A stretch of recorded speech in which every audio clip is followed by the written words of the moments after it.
Sali, o eto, eto ba yung sinasabi ninyo na kinasuhan? Actually, hindi ko alam ang kuwento nito until maano ko 'to, Citizen Crime Watch o CCW to file falsification criminal case. Meron pala gano'n, falsification criminal case? Against Martin Romualdez, Saldico, and Manix Dalipe. 241 billion pesos inserted by HOR, Technical Working Group, yan yung Appropriations, Committee on Appropriations. Uy, Mama Sally, yun dun. Maraming maraming maraming salamat sa ating birthday girl na si Mama Sally. Ikaw naman. Thank you, thank you. Oh, thank you so much. Thank you so much. ありがとうありがとう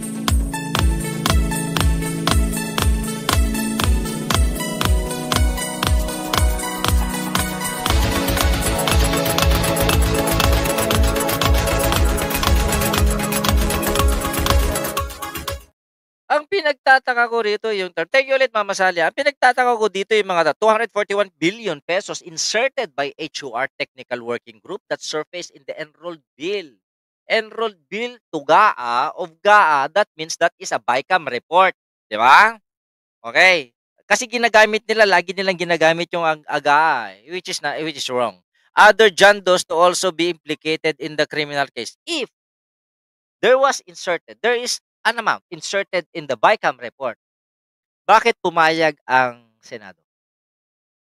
Bakit hindi yan pinitisyon ng Senado? And if ever na nagkaroon nga ng insertion dyan, di ba itinama naman ng Presidente? Di ba tinanggal na nga, yan nga yung dahilan kung bakit tinanggal si Saldico? Na mismo nagpanawagan ay si Sandro again. Di ba? In-announce niya na binakantehan, na bakante na yung Committee on Appropriations na ngayon ng OIC si Kimbo.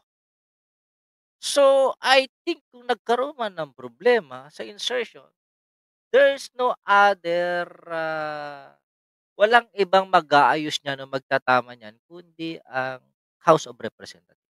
Well, doon sa dali nga, meron akong naano dito, Tupaccio, isang kaso si Cedric Lee, tinakbuhan niya, alam niya talo siya. Ganyan naman si Tupaccio, pag wala nang mapipera yan, tumatakbo na. Ano? Ang suporta po namin na kailangan from you really, hindi naman personal. Ang kailangan namin, hindi po kayo magpalinda. Ang kailangan daw nilang suporta sa tao ay, o baka naman, konti na lang sabihin ni Jimmy Bondok na iboto nyo. Kasi po, after this, syempre, this is a criminal action, syempre, maglalabas ng depensa yung kalaban. And they will obscure the issue. Palalabuin nila yung issue na keso ganito, keso ganyan. Ang request namin, lumikit po tayo sa katli. Meron pong BICAM report, pinirmahan. Parang may mali dito sa sinasabi ni Jimmy Bondok. You have no position to demand anything from the court and from the people. All you have to do as a petitioner and as a complainant is to provide evidences that will make your complaint strong para maging dahilan para sa conviction. Eh, ang tanong dito, meron bang jurisdiction ng korte sa Kamara de Representantes? Ang paggawa ng budget ay mandato ng mga congressman. Is there any right of the Congress? Lalong-lalo na't pinirmahan na yan ng Pangulo. In-approve na yan ng Pangulo. Dario Padilla shoutout. Eh, mukhang dapat alamin muna ni Ginoong Bondok ang kanyang mga references and boundaries. May mga blanco at biglang nagkalaman. Wala pong question doon. That is been admitted by both sides, accepted and acknowledged by both sides. So no amount of smoke and mirrors, no, kung ano-ano pang mga magic tricks will change the fact na may blanco na nagkalaman. So, wag po kayo magpalito doon. Nakita nyo lang yun and you will see that the crime has been committed and all we're trying to do is not to politic but to fight for you, to fight for the Filipino people na hindi tayo na nakawan taong-taon ng budget. Yun lang po, dumikit tayo sa katwiran. Yun ang request namin sa inyo, huwag kayong magpalit na. Secretary. Mukhang mali yung dumikit tayo sa katwiran. Kasi yung katwiran minsan pabalang, minsan mali eh. 'Di ba mas maganda sana kung may pakita ka na pwedeng pagbasehan para sa katotohanan? Kasi ako yung nagtataka, bakit ngayon lamay manahay nako may maasin may masabi Jimmy Mountain ko. Ako yung nagtataka lang. Bakit ngayon?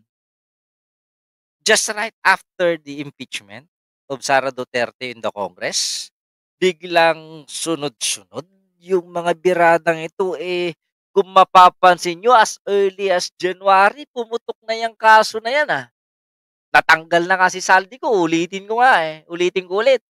Tanggal na si Saldico from Committee on Appropriations. Sino yung kasama nito na nagdadakdak? Si Alvarez. Teka, di ba si Alvarez yung House Speaker na kinudeta? Dahil sa hindi maganda ang pamamalakad, maraming katiwalian. Pantaleon Alvarez is having his own way of revenge to Martin Romualdez. Kasi kung mapatatandaan natin, kung bakit napaalis si Pantaleon Alvarez bilang House Speaker that time is because of lakas CMD. Kasi sila yung pinakamaraming member na kongresista during that time. At yung mga kongresistang yun, ang siyang pumirma para mapilit na bumaba itong si Pantaleon Alvarez. Now that Pantaleon Alvarez sees a chance, a dim chance, uncleared chance, mukhang ito yung binubugbog niya para makapaghiganti dito kay Martin Romualdez. Good evening, Boss BD Edward Porla. Hello. Si Sara Duterte pa naman gumalaw para masipa siya. That is the kunaybans yan ni Sara Duterte at saka ni Aling Maliit that time. Mirador Vlog. Para mapansin RCMSR big threat nila. I think they have to, if they can, kailangan hindi lang dapat sina speaker ang makasuhan dito. Dapat may counter ang Senado rito because they signed also on that BICAM report. Bakit piling-pili lang yata? Bakit piling-pili lang yata yung binibira sa Kongreso? Ako yung nagtataka itong tatlong to, ito yung mga tatlo ring pumirma para ma-impeach si Sara. But the main target here is Speaker Martin Romualdez. Wala na naman bilang tong dalawa. Kasi ang gusto nila ay makuha nila ang pagiging makalyado nila na napaka-imposible nila makamit. Na makuha nila o mabago ang House Speakership this coming 20th Congress. Why? For the preparation of 2028 election. Sa tingin nyo, bibitawan niya ni BBM? Sa tingin nyo, bibitawan niya ng mga congressmen? I don't think so. Mukhang malayo pa ang lalakbayin ng grupo ni Sara Duterte para sila ang masunod. Maging presidente muna kayo bago kayo makapagdikta. Noong panahon ninyo, walang gumagalaw. Walang nagre-reklamo. Tapos ngayon, administrasyon ng iba, papakialaman nila. Ang system pa, ang gusto nila. Paano naman yung gusto ng iba? Paano naman yung gusto ng presidente? Ang gusto ng mga Duterte, gusto pa rin nila kahit Marcos na presidente. Labo naman yata yun. Hindi lang ganyan ang abutin ni Sara Tambalustay, ganyan ang style ni Gloria Arroyo kasi nabisto ang Hello Garcia siguro yan, magkakaroon na ng amnesia. Ang problema, ika-counter ko din yung sinasabi nila na hindi na puwedeng bumalik, bakit si Erap na-impeach din, nakabalik din. Kasi pinatawad ng isang presidente. Puwede naman pala yung gano'n. Dapat 'pag sinintensya na 'pag, permanently ban na, perpetually banned to run in any offices or serve in any offices of the government, talagang perpetually ban. Perpetual na yung, conviction, hindi yung nagkaroon lang ng, kaibigan, nagpasipsip sa isang presidente, burado na naman yung kaso, tatakbo na naman, magnanakaw na naman. Just like what happened to yan si Gloria, convicted, nakatakbo, 'di ba?